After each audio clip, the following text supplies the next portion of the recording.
These are some of the most important mistakes that you need to avoid during beta. And some of these things range from time wasters all the way to things that if you don't do it in a certain way, you could lose out on a ton of loot.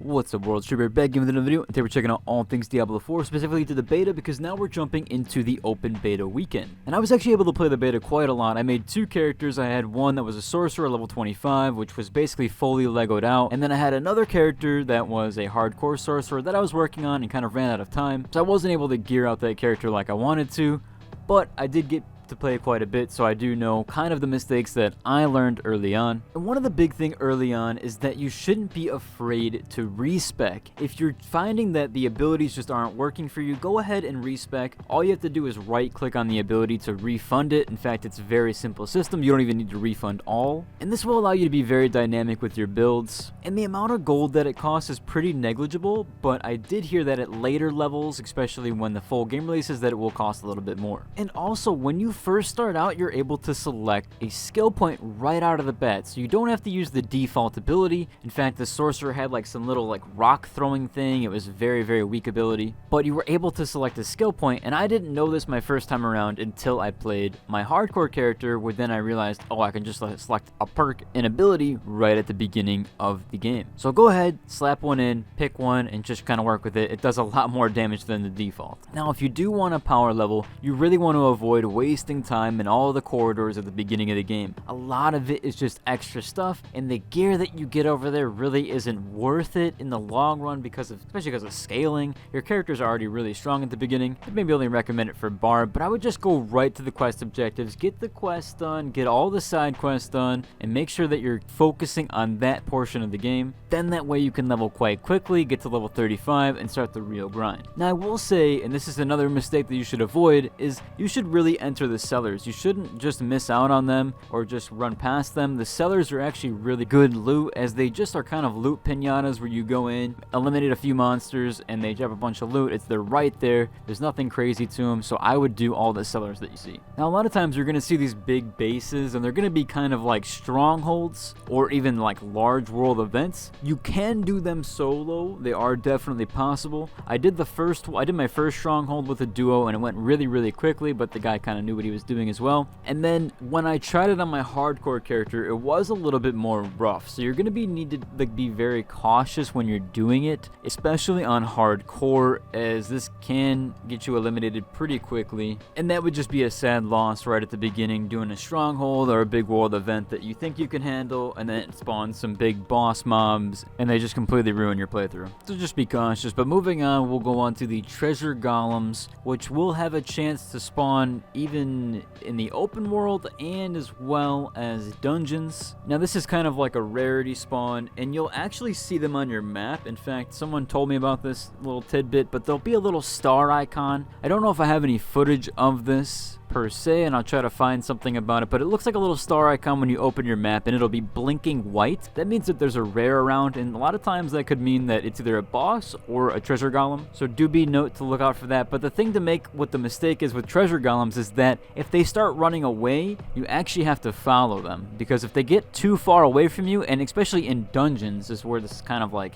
bad, because there are so many mobs that you have to drag with you trying to catch up to the treasure golem, so you just have to be a little bit cautious with that. Maybe pop some cooldowns and some defensive stuff, because they do have quite a lot of health, and they do run pretty fast, so you're going to be dragging a lot of mobs with you as you go through the dungeon. Just be wary of that, and they do have a despawn timer, and as well as they can get too far away. And moving on to another monster that also has a despawn timer, that is the Butcher. And the first time that I encountered the Butcher, I unfortunately didn't realize that it had this despawn timer, and so I was just trying to kite him along through the dungeon, and I figured, oh, no big deal, I can just kite him back and forth and kind of use my dragons to get him down. And I was so close to getting the Butcher down, but unfortunately he ended up leaving. So just make sure you kind of focus your DPS on that phase if you do get Butcher in your dungeon, as he could turn away and you could lose a ton of loot. He drops several legendaries, usually 1 or 2, and that is just a nice guarantee for loot on that aspect. Now next up, we do have some stuff around Transmog, and that is if you get an item that you want to Transmog, make sure you do not sell it, and you actually have to go to the repair vendor and you have to salvage it. And this is kind of important to know because there are some legendaries and some rare items that are really cool that drop early on. In fact, I think my first legendary was at level 6, and maybe you don't really care for the stats on it, and the Lego piece isn't really good for you, but you like the way it looks. So make sure you don't sell the item and you actually salvage it. Then it will go to your Transmog station, which is up in your room, and it's just a little closet that's there. Now another big thing is actually missing some teleporters. There are some northeast and even some southwest that you can actually miss. And some of these are actually strongholds that you can complete and they will turn into an outpost, but I can't tell you how many times on the way to the world boss, I had no idea that there was a station there that I could teleport to. So make sure you're checking around for all those outposts. And I'll have a little infograph here with the map so you can kind of see and kind of plan out your route for different things, because there are a lot of places that you can miss if you're just kind of walking through. Now it is good to know that you shouldn't forget about the class specialization for the sorcerer and Bard being able to equip 3 extra equipment slots. And these things are easily missed. In fact, I never got told by the game that I had a sorcerer specialization, and I really didn't even realize that I had one until some comments pointed it out to me. So I went under, make sure you're choosing that specialization under your skill tree, and that'll be under the skill assignment section, and then you can go ahead and select whatever specialization you want. And maybe other classes have different things, we don't know yet. Maybe Necromancer has something, and same with Druid, so just be sure to look out for that. Now this is more something to take into account at level 25, but if you do get some good statted rares, now these are the stats, you want to keep those because you can actually infuse that with a legendary. And the reason why you want to keep good statted rares is because when you infuse the Lego into it, it will take those stats. And sometimes these stats are actually really hard to find, especially if you're a sorcerer and you're trying to find intelligence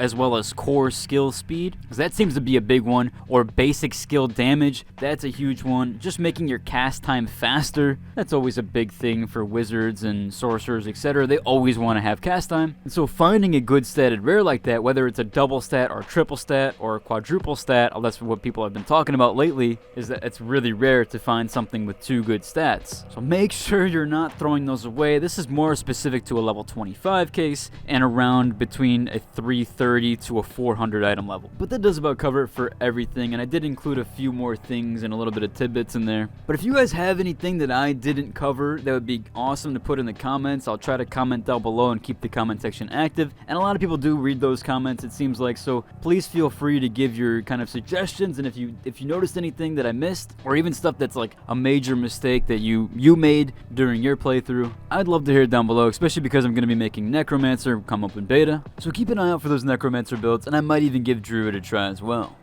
Also, let me know if the audio and vocals were better for this one. I tried to change up a few things about that, and just going off feedback from the comments.